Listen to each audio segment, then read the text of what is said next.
Pada episode sebelumnya, Kinan si ninja wanita berhasil ditangkap oleh warga. Wanita itu dibawa ke tengah-tengah desa. Tubuhnya diikat pada tiang. Kinan ngamuk. Ia mencoba untuk melepaskan tali yang mengikat tubuhnya, tapi tidak bisa. Ikatan itu terlalu kuat. Dan dari kerumunan warga, muncul seorang lelaki bertubuh kurus. Ia membuka cupluk yang menutupi kepala Kinan. Walaupun Kinan perempuan, warga akan tetap mengeksekusi Kinan. Tapi sayangnya, sebelum warga berhasil mengeksekusi Kinan, ada keanehan yang terjadi.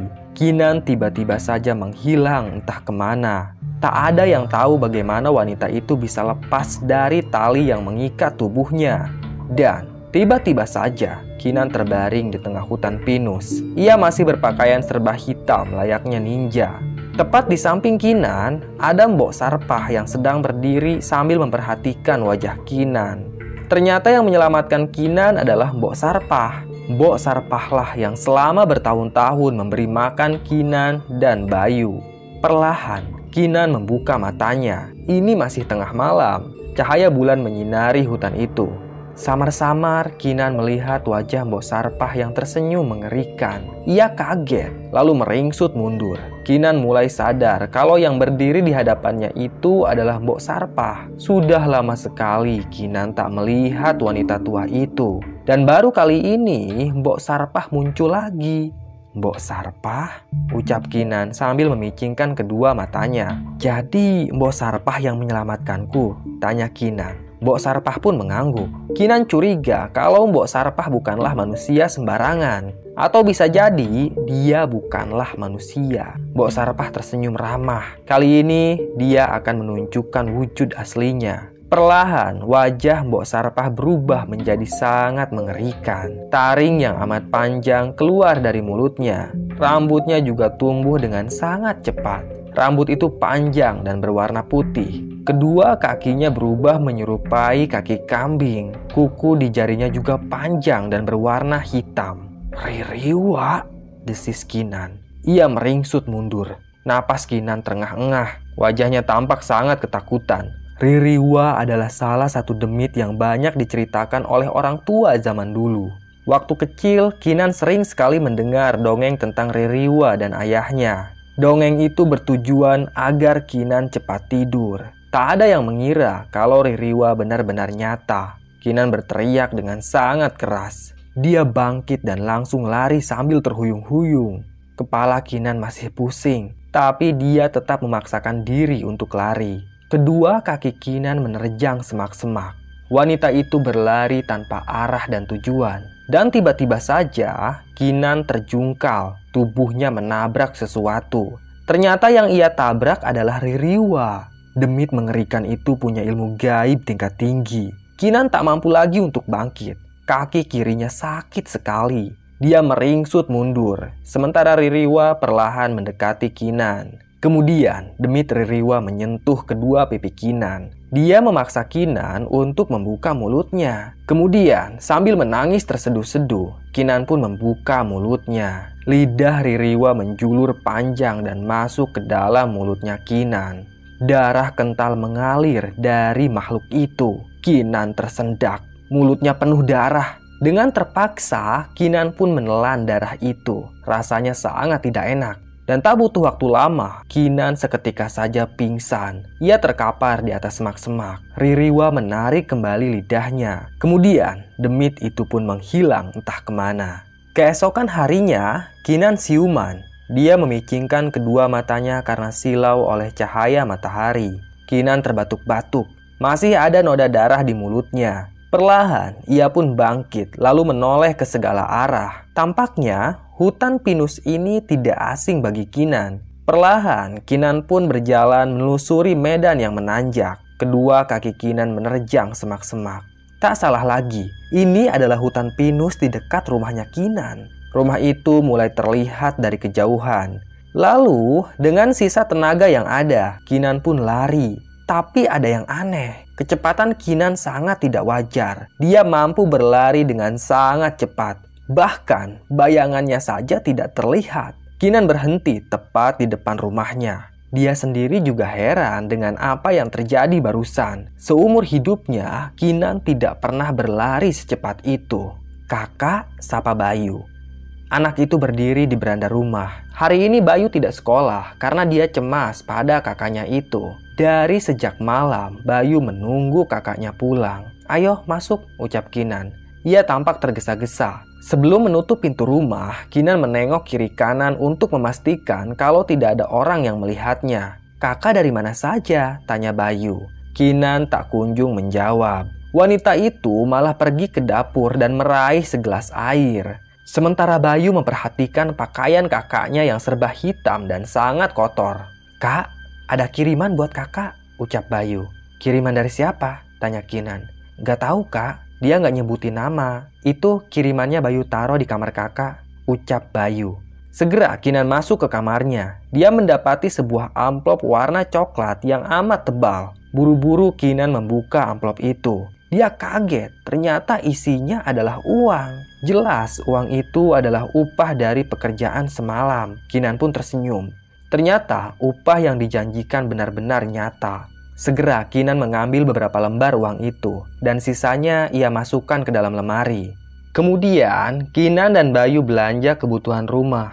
Mereka juga membeli makanan yang enak-enak. Setelah mendapatkan upah itu, Kinan bahkan bisa membayar SPP adiknya. Selang 3 hari, Kinan mulai memikirkan kembali keanehan yang pernah terjadi padanya beberapa hari lalu. Ia pun pergi ke halaman belakang rumah untuk menjajal kemampuannya. Kinan lari sekuat tenaga. Kecepatannya seperti kilat.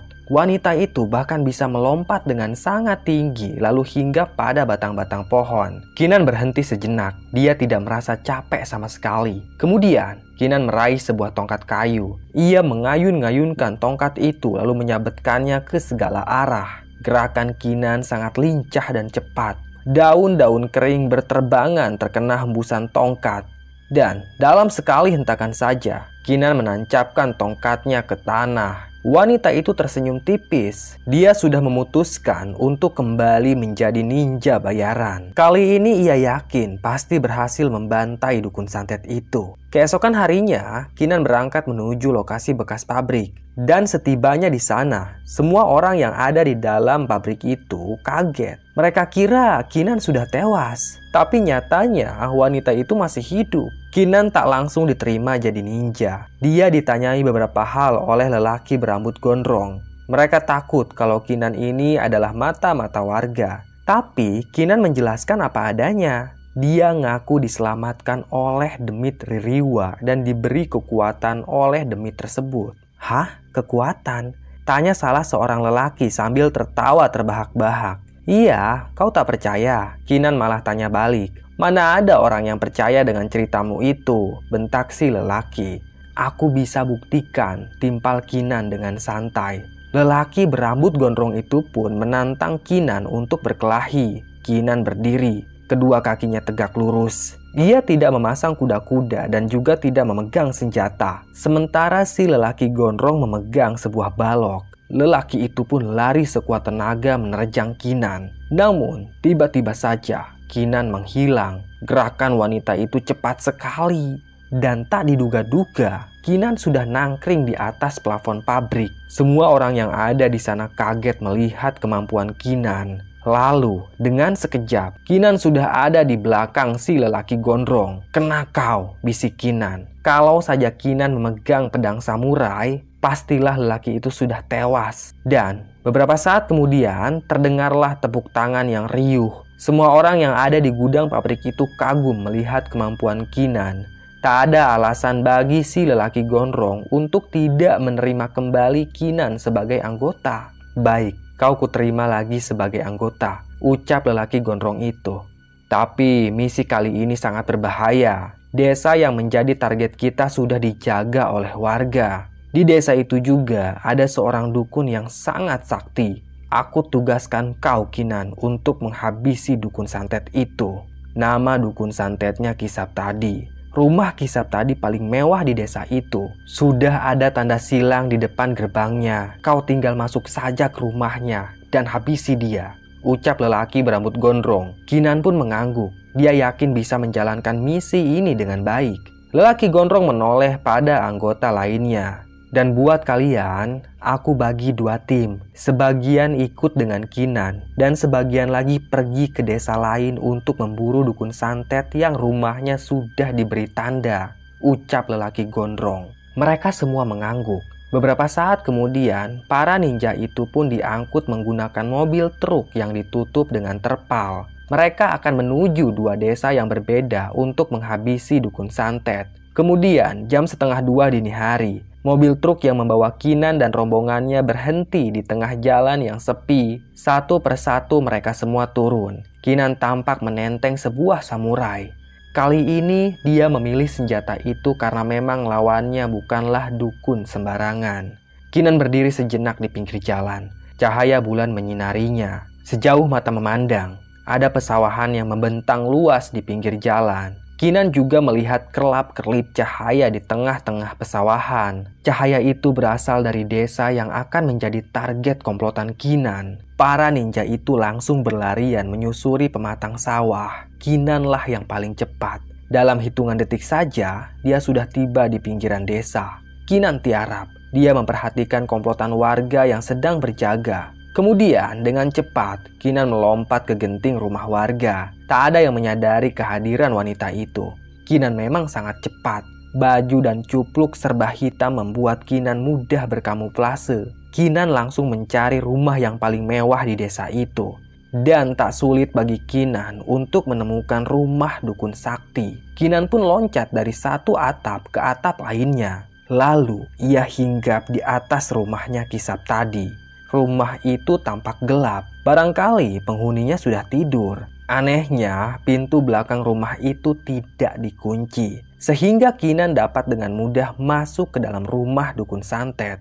Entah kenapa Kinan menjadi sangat pemberani. Mungkin saja dia dipengaruhi oleh demit Ririwa. Kinan menelusuri rumah Kisap tadi. Dia pun berhenti tepat di depan sebuah kamar. Kebetulan pintu kamar itu terbuka sedikit. Dari celah pintu itu, Kinan melihat cahaya lilin yang menyala. Tepat di depan lilin itu ada Kisap tadi yang sedang duduk sila. Dengan cepat, Kinan masuk ke dalam kamar itu. Ia mengeluarkan samurainya lalu menebaskan senjata itu ke arah Kisap tadi. Namun yang terjadi malah di luar dugaan. Si dukun santet menahan samurai menggunakan keris. Dukun itu pun bangkit. Dia mundur beberapa langkah. Kemudian, Kinan menghilang begitu saja. Kisap tadi menoleh ke segala arah, mencari keberadaan ninja itu. Kemudian, Kisap tadi memejamkan mata. Mulutnya juga berkomat kamit. Dan tiba-tiba saja, Kinan sudah ada di samping Kisap tadi. Wanita itu langsung menebaskan samurai ke lehernya Kisap tadi. Dan anehnya, Kisap tadi malah tertawa terbahak-bahak. Dia kebal akan senjata tajam. Segera, Kisap tadi mencekik leher Kinan. Lelaki itu mengangkat tubuh Kinan. Kinan gelagapan. Senjatanya pun jatuh ke lantai. "Habis kau," ucap dukun itu sambil tertawa terbahak-bahak. Kinan semakin kesulitan untuk bernapas. Kedua tangannya menggapai-gapai. Cekikan Kisap tadi semakin kuat saja. Kalau begini terus, Kinan bisa tewas. Untungnya, sesaat kemudian ada asap kental yang menggumpal di ruangan itu. Lalu muncullah sosok demit Ririwa. Kisap tadi sangat kaget. Dia pun melepaskan Kinan dan segera menyerang Ririwa itu menggunakan keris sakti. Tapi sayang, Kisap tadi tidak cukup sakti untuk mengalahkan Ririwa. Dukun itu kalah. Ririwa memakan Kisap tadi bulat-bulat.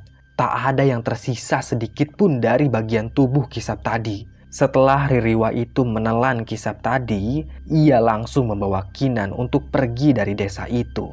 Dan keesokan harinya, warga desa geger karena banyak dukun di desa mereka yang tewas. Ternyata tadi malam komplotan Kinan berhasil menghabisi para dukun santet. Sementara itu, Kisap tadi hilang entah kemana. Penduduk desa tidak tahu kalau Kisap tadi sudah dimakan oleh demit Ririwa. Selesai. Terima kasih sudah menyimak cerita Mbah. Tunggu cerita-cerita lainnya ya. Tetap sehat dan salam merinding.